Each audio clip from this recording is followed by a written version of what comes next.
Senhor esteja convosco. Ele está no meio de nós. Proclamação do Evangelho de Jesus Cristo segundo João. Glória a vós, Senhor.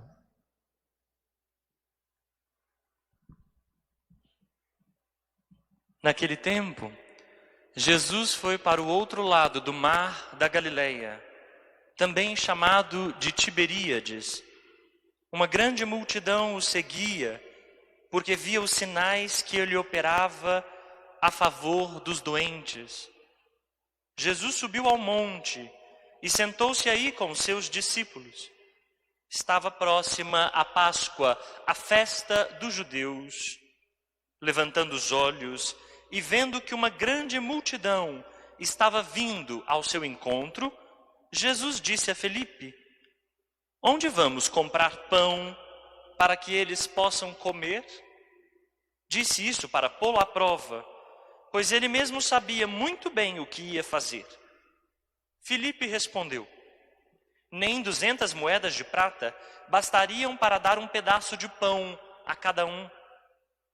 Um dos discípulos, André, o irmão de Simão Pedro, disse: "Está aqui um menino com 5 pães de cevada e 2 peixes. Mas o que é isso para tanta gente?"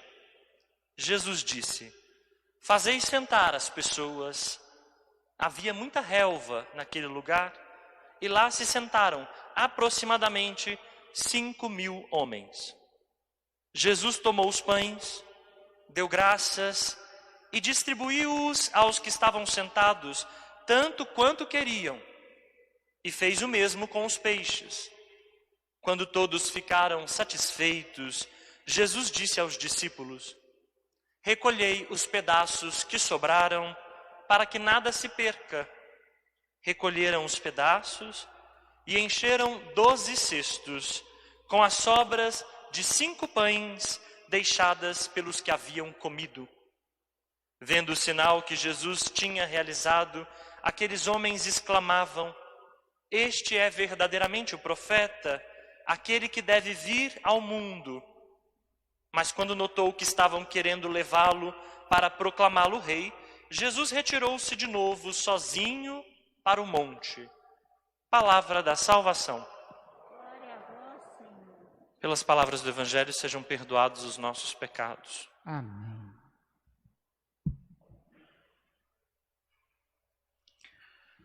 Caríssimos irmãos, caríssimas irmãs, vocês também que nos acompanham pelo nosso canal no YouTube e pelo Facebook. O Evangelho de hoje nos conta sobre aquilo que ficou conhecido como a multiplicação dos pães.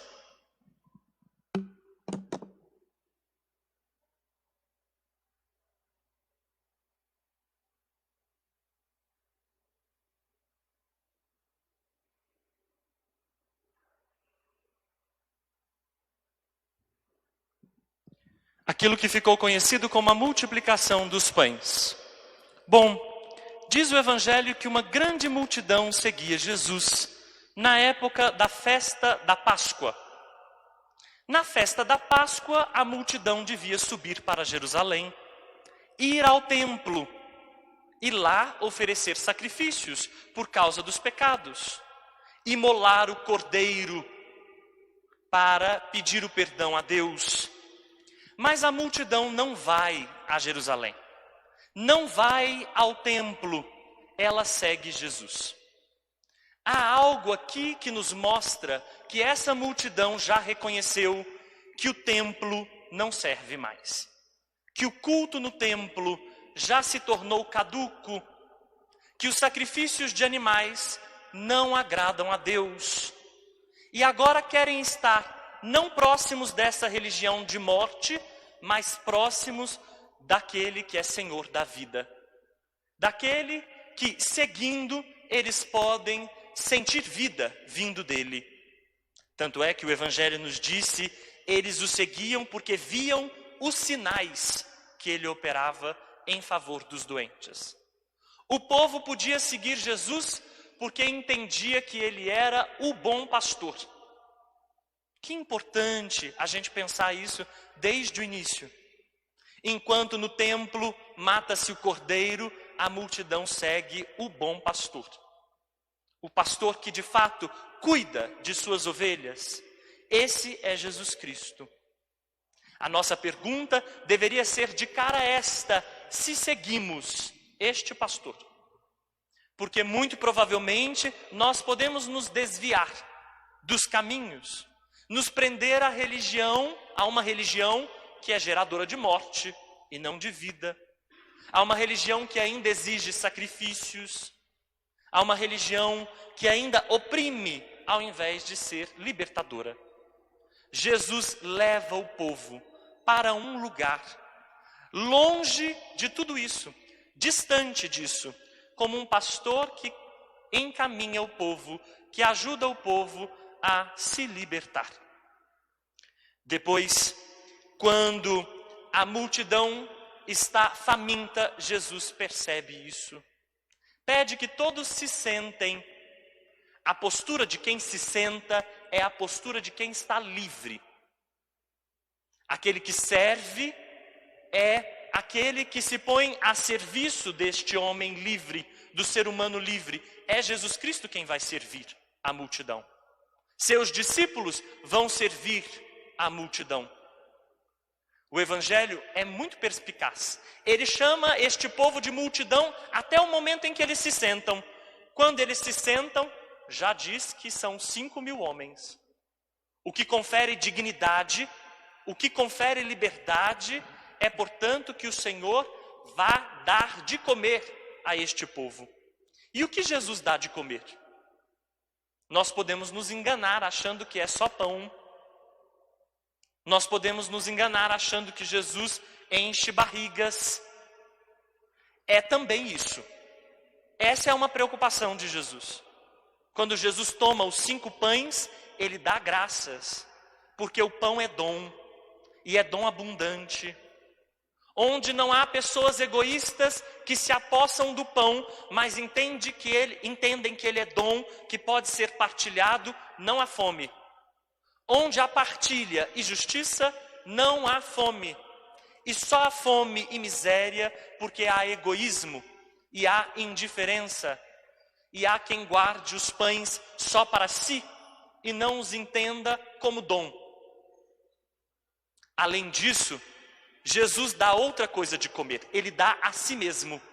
Ele é o pão da vida. Nós vamos celebrar daqui a pouco esta liturgia eucarística.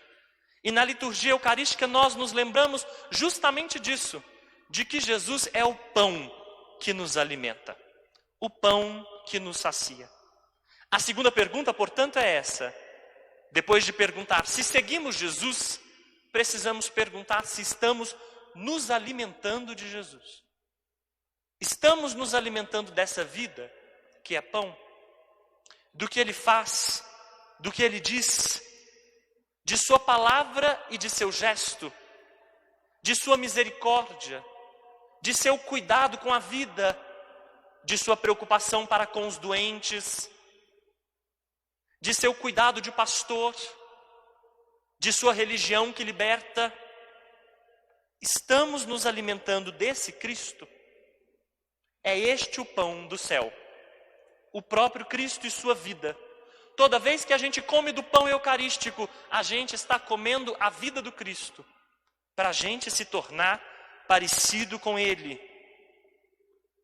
Quando Jesus partilha, sobra. Vejam que esse evangelho, portanto, é chamado erroneamente de multiplicação, porque não se trata de multiplicação, se trata de pôr em comum.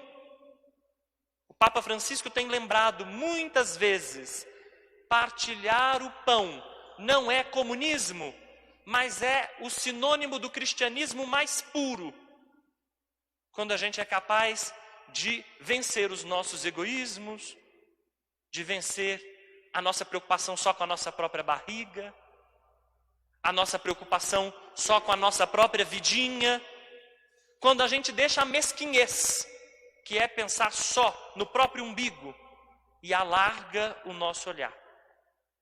Vejam como Jesus faz. Ele olha a multidão faminta e se preocupa com ela e cuida dela. Os discípulos queriam expulsar a multidão, mandá-la embora. Queriam dispensá-la logo, para não terem que assumi-la. Muitas vezes a gente faz isso. Ao invés de assumir, a gente some, foge. E Jesus nos ensina um outro testemunho: cuidar. Amém.